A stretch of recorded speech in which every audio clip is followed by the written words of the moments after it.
achiel e wang'e sa mar Kenya en sechego mag sechegi wasomo Luo kaluwore gi gigo ma wasebet ka wandiko e Luo English Dictionary. Niki dwa rwakou. Niki rwakwa. In Luo. Oyawre, nyinga en Niki. Wadwa somo book mar apar gi ma en Day, Time and Direction. Erokamano, kawuono wadwa somo book. Bugni ne wasesomo e ndalogo mokwongo. To en mani wadwa nuoye kendo. Wadwa nuoye nikech samoro Niki wachoga ni mondo wanuo buge moko mane wasesomo mondo wang'i ane ni be ntiere kaka wasekonyore. Be ntie kaka waseng'eyo somo. Good. So welcome to the Luo English Dictionary channel. If you're new here, please consider subscribing to this channel. We are in the process of reading Luo language. We are promoting Luo reading. And you can tell that we've been reading a lot of books because this is the 14th book. And what happens is when we read the book, after the reading, you can send us an email and request for the book, and then we'll give it to you for free. So today's book is talking about day, time, and direction. We have done this before, but we're just going to read it again. Koro wadwa chako somo. Podwa loso mana. It's difficult to make this thing and to be talking at the same time. Oh, there you go. Good. Niki chak somo koro. Chieng chako ga rieny ka wuok yor ugwe sa 12:30 okinyi. Chieng chako ga rieny ka wuok sa 12:30 okinyi. Chieng chako ga rieny ka wuok yor ugwe sa 12:30 okinyi. Chieng chako ga rieny ka wuok yor ugwe sa 12:30 okinyi.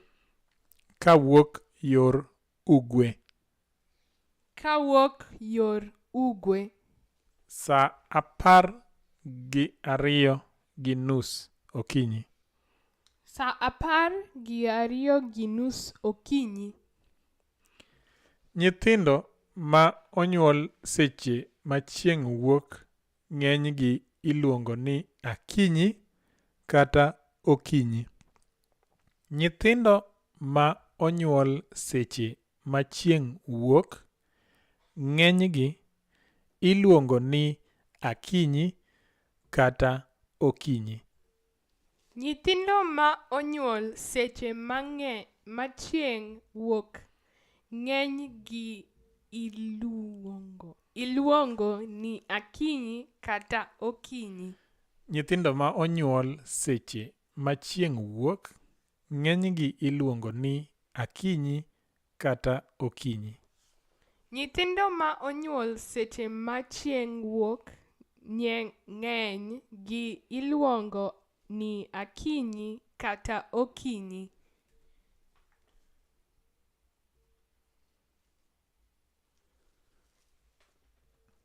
Moro nyathi iluongo ni Okinyi nikech mano e nying mar anyuola ne.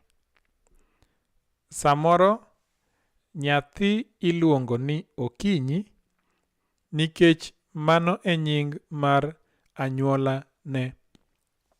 Samoro nyathi iluongo ni Okinyi nikech mano e nying ma anyuola ne. Samoro nyathi iluongo ni Okinyi.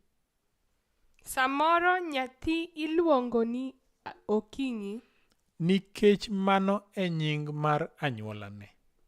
Nikech mano e nying mar anyuola ne. Nikech mano e nying mar anyuola ne. Nikech mano e nying mar anyuola ne. anyuolane, anyuolane, anyuolane. anyuolane,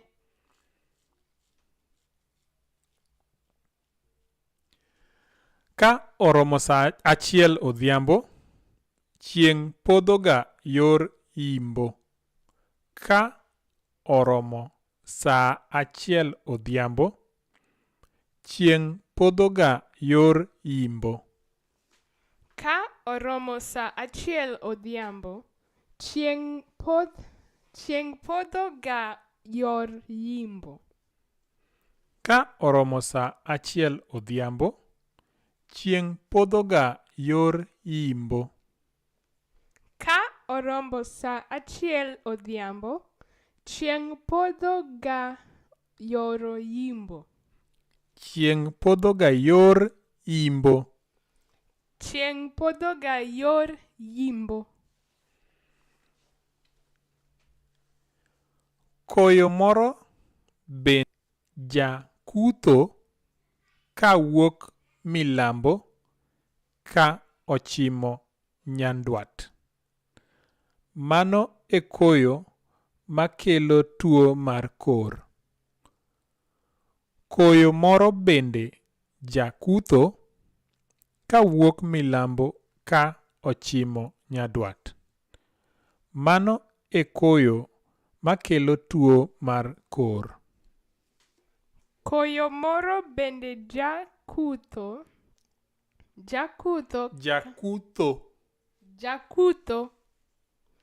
koyo moro bende jakutho kawuok milambo ka ochimo nyadwat. Mano e koyo makelo tuo mar kor. Kor, not kor. Kor. Kor. Because kor is a different word. Koyo moro bende jakutho ka milambo ka ochimo nyadwat. Mano e koyo makelo tuo mar kor. Koyo moro bende jakutho kawuok milambo ka ochimo nyadwat. Mano e koyo ma okelo tuo mar kor. Mano e koyo makelo tuo mar kor. Mano e koyo makelo tuo mar kor. Kor. Nyithindo dhiga e sikul ndalo 5 e juma. Nyithindo dhiga e sikul ndalo 5 e juma. Nyithindo dhiga e skul ndalo 5 e juma. Nyithindo dhiga e skul ndalo 5 e juma. Nyithindo dhiga e sikul ndalo 5 e juma. Ndalogo gin wuoktich, tich ariyo, tich ang'wen kod tich. Ndalogo gin wuoktich, tich ariyo, tich adek, tich ang'wen kod tich 5.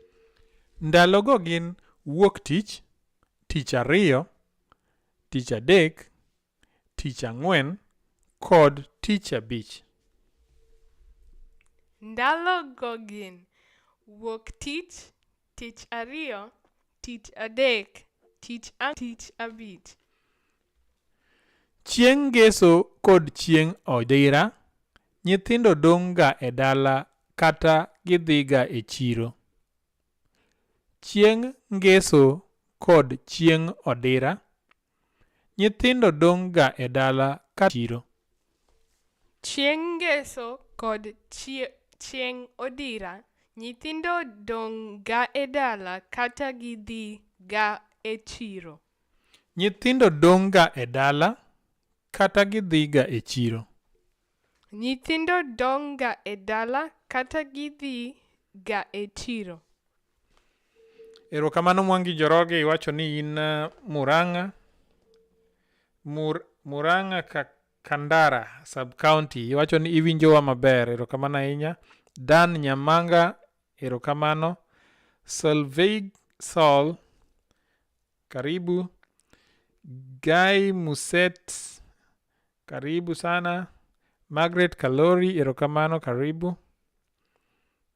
And gi jomamoko mantiere e YouTube, unbe warwakou. YouTube ok wanyal neno, jo Facebook modonjo gi erokamano uru ahinya.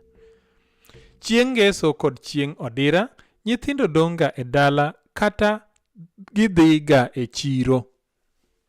Chieng' ngeso kod chieng' odira, nyithindo dong' ga e dala kata gidhi ga e chiro.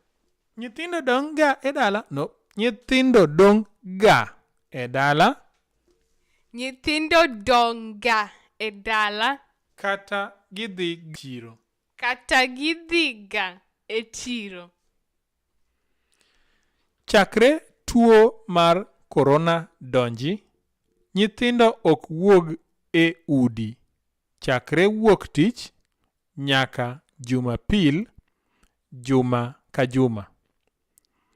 Chakre tuo mar korona donji, nyithindo ok wuog e udi. Chakre wuoktich nyaka jumapil, juma ka juma. Chakre tuo mar korona donji, nyithindo ok wuog e udi chakre wuoktich nyaka jumapil, juma ka juma. Again? Chakre tuo mar korona donji, nyithindo ok wuog e udi chakre wuoktich nyaka jumapili, juma ka juma. Ng'eny nyithindo winjo mana nyakalondo kata ng'iyo wang' liech nyaka saa 5 otieno. Ng'eny nyithindo winjo mana nyakalondo kata ng'iyo wang' liech nyaka saa 5 otieno.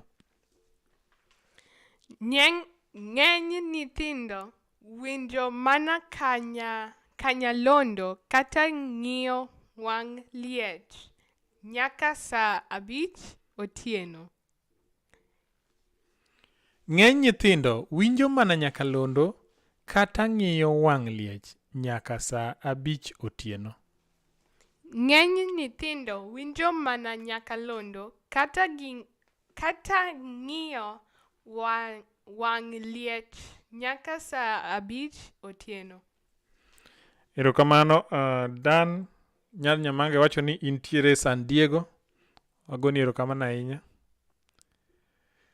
Nyithindo ma hikgi onuang' to odich ga kod weche kod ong'we yamo nyaka saa 6 otieno. Nyithindo ma hikgi onuang' to odich ga kod ong'we yamo nyaka saa 6 otieno. Hikgi onuang' to odich ga kod ong'we yamo nyaka saa 6 otieno. Again? Nyithindo ma hikgi onuang' to odich ga kod ong'we yamo nyaka saa 6 otieno. Good. Kinde mane pok masira mar tuo omako piny, nyithindo ne chiew saa 11 okinyi. Kinde mane pok masira mar tuo omako piny, nyithindo ne chiew saa 11 okinyi. Kinde mane pok masira mar tuo omako piny, nyithindo ne chiew saa 11 okinyi. Kinde mane pok masira mar tuo omako piny, nyithindo ne chiew saa 11 okinyi. Kinde mane pok masira mar tuo omako piny, nyithindo ne chiew saa 11 okinyi. Jopuonje bende ne mondo e sikul puonjo nyithindo kaka ginyalo dak e ngima masani. Jopuonje bende ne mondo e sikul puonjo nyithindo kaka ginyalo dak e ngima masani. bende ne mondo e sikul puonjo nyithindo kaka ginyalo dak e ngima masani. Jopuonje bende ne mondo e sikul. Jopuonje bende ne Puonjo nyithindo kaka ginyalo dak e ngima masani. Jopuonje bende ne mondo e sikul puonjo nyithindo Jopuonjo bende ne mondo e sikul puonjo nyithindo kaka ginyalo dak e ngima masani.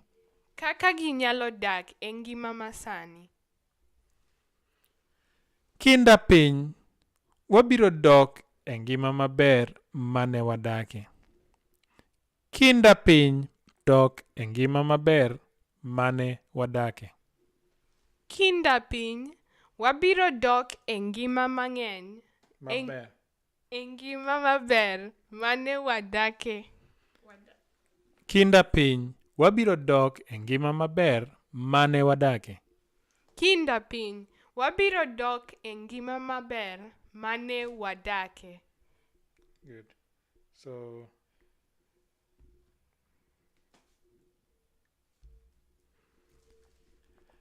now there's some confusing terms in the for Luo speakers. For example, when someone says 7 o'clock, it means sa auchiel. And when you say 8 o'clock, it means sa ariyo. But you know, 7 is considered as a abiriyo. So the Luo time is considered as the Swahili way of speaking time. So 7 o'clock becomes auchiel, and then 8 o'clock becomes ariyo, 9 o'clock is adek, like that. So the Swahili version of time is the way that the Luo adapted their timing. So if someone says, I will come at sa auchiel, please, it is not 1 o'clock, it means 7 o'clock. So that's a very confusing term, especially for new people who are speaking Luo for the first time. And sometimes it's a very big confusion. So that's why we put this slide here for which weche magwenyo jogo mawacho dho Luo. Sa auchiel, 7 o'clock, sa ariyo, 8 o'clock, sa adek, 9 o'clock, sa ang'wen, 10 o'clock, sa abich, 11 o'clock, sa auchiel, 12 noon or midnight. So we want to count from 1 through to 12. Nikki will count for us.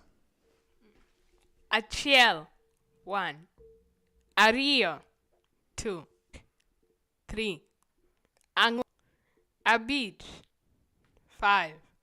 Auchiel, 6. Abiriyo, 7. Aboro, 8. Ochiko, 9. Apar, 10. Apar gi achiel, 11. Apar gi ariyo, 12. Erokamano JMMC wacho ni you're listening with your 6-year-old. Erokamano ahinya.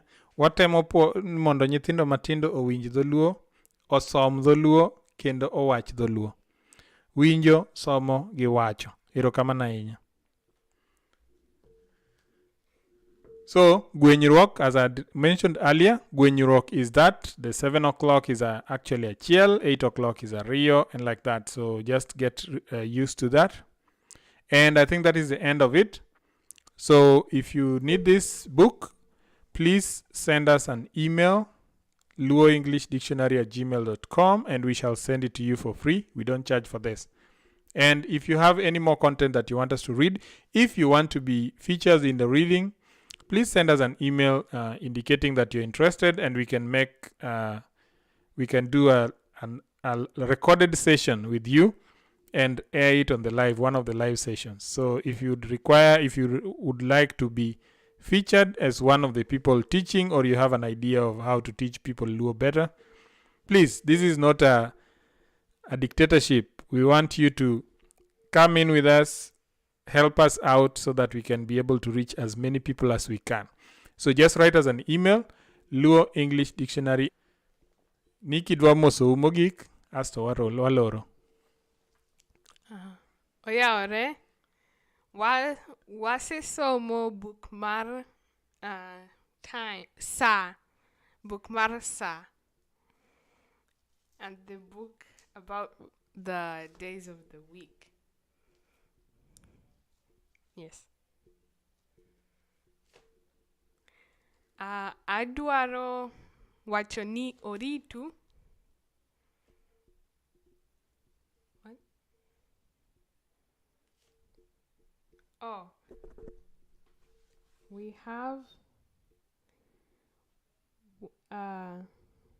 Pilogona e Rachilo. Rachilo wacho ni, I'm here to learn the correct accent or diction. Wagikuyu Namumbi is watching. Akesa Nyal Rosie is watching.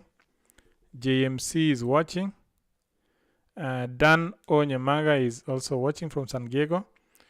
So, and the reason why we have done the Luo dictionary in this form so that people can see what we are saying and notice, like get the accent and the diction.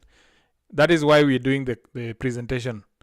So, and we have like, I think about 12 slides that about 12 books that have already been done. They are on our YouTube channel. If you go to our YouTube channel, the latest videos, you'll see that they are the slides and we are talking about the words.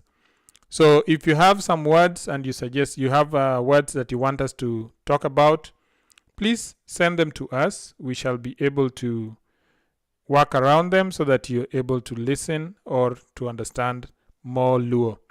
The more we listen, the more we understand. Kao kamano, we would like to end the live stream at this time and wish you all the very best.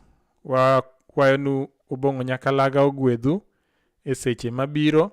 Tuo mar corona pod ni kodwa ka, so please social distance, wash your hands, wear your masks, and take care of your neighbor. Rit anyuola. Erokamano, Nyasaye ogwedhu. Goodbye. Oh, the frequency of our live shows every 7 p.m. Kenyan time, or every Sunday 11 a.m. American time.